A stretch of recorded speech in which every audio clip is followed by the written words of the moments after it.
This is day 350. The best process is the one that you follow. I hear the phrase cognitive dissonance used frequently these days. It seems to have become a rhetorical device used to redirect or explain away a preponderance of evidence or of the motivations and feelings of a large group of people. Leon Festinger was the social psychologist who coined this phrase while doing research at Stanford University. His paper is published along with James Carlsmith and can be found anywhere, found in various places on the internet.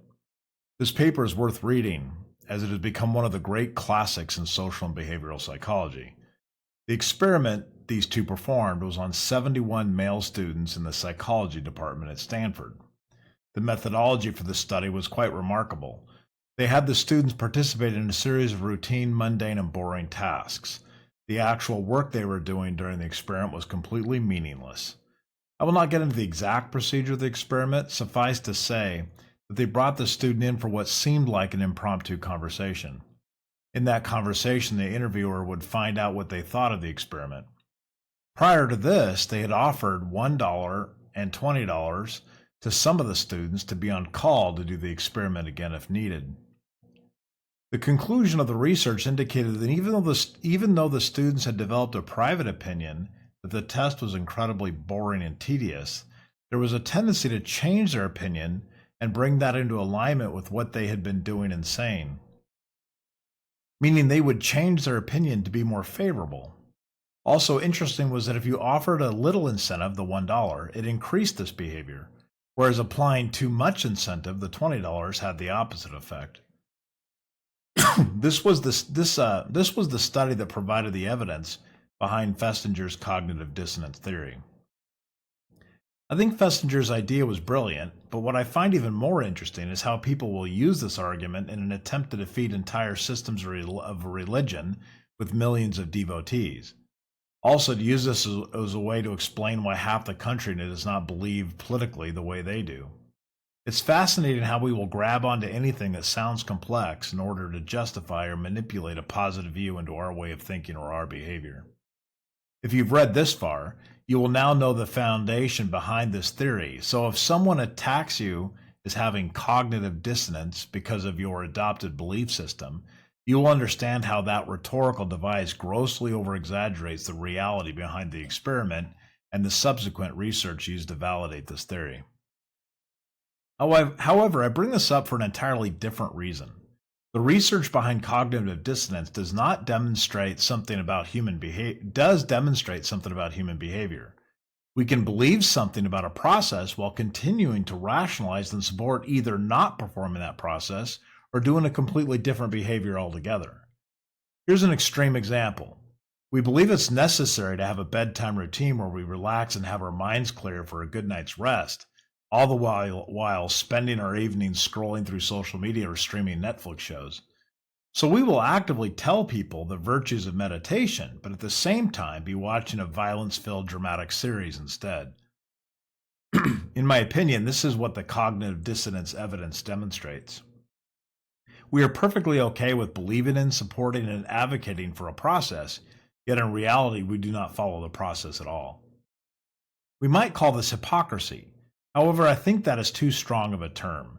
That is because everyone does this. Now, to be fair, in Festinger's research, out of the 71 males used in the experiment, 11 of them were rejected.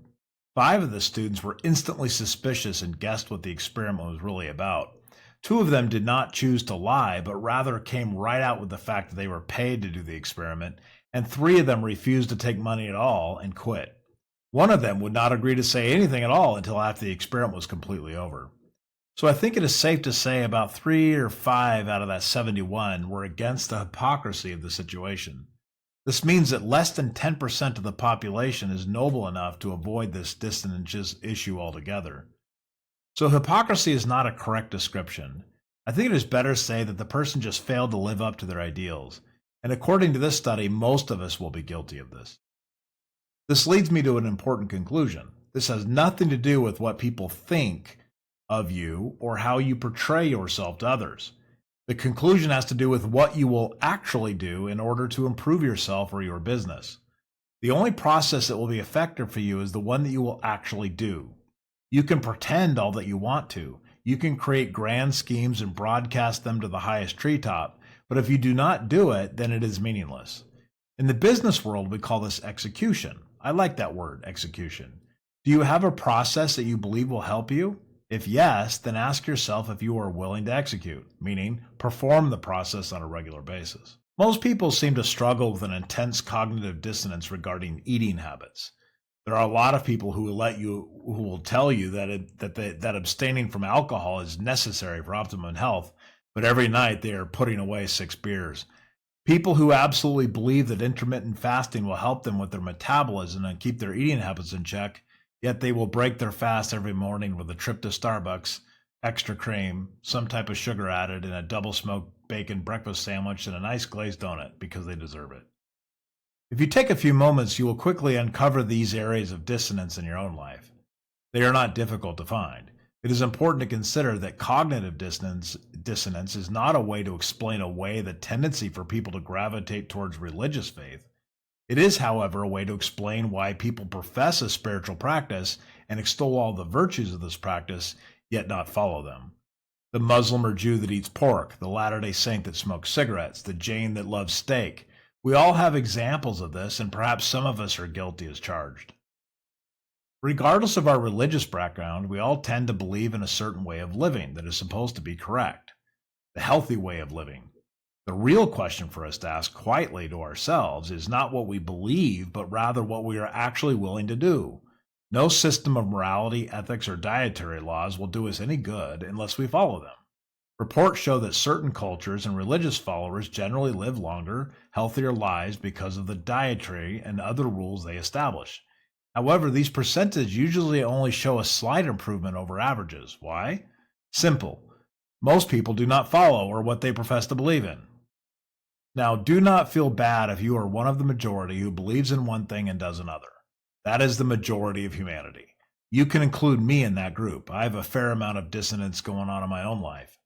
What I think we can all benefit from is the realization that we do not need to live up to everything right now.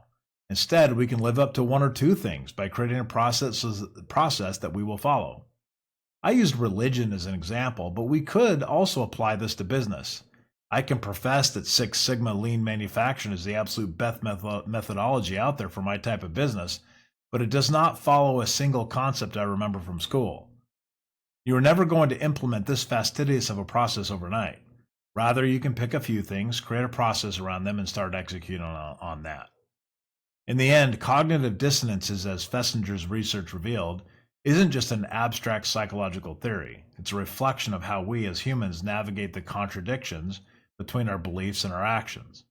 We may believe in the value of a process, whether they relate to health, business, or personal development, but often fail to consistently follow them, and that's okay.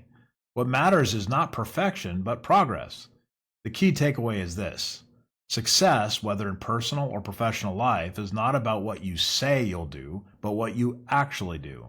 Execution is the bridge between intention and outcome. So take a moment to reflect. Are there areas where your actions don't align with your beliefs? Don't overwhelm yourself trying to fix everything at once. Instead, start with something small, create a process, and then just follow it. The journey to meaningful change starts not with grand declarations, but with consistent, deliberate action. The process you follow, no matter how simple, is the one you will truly lead you to the outcome that you seek.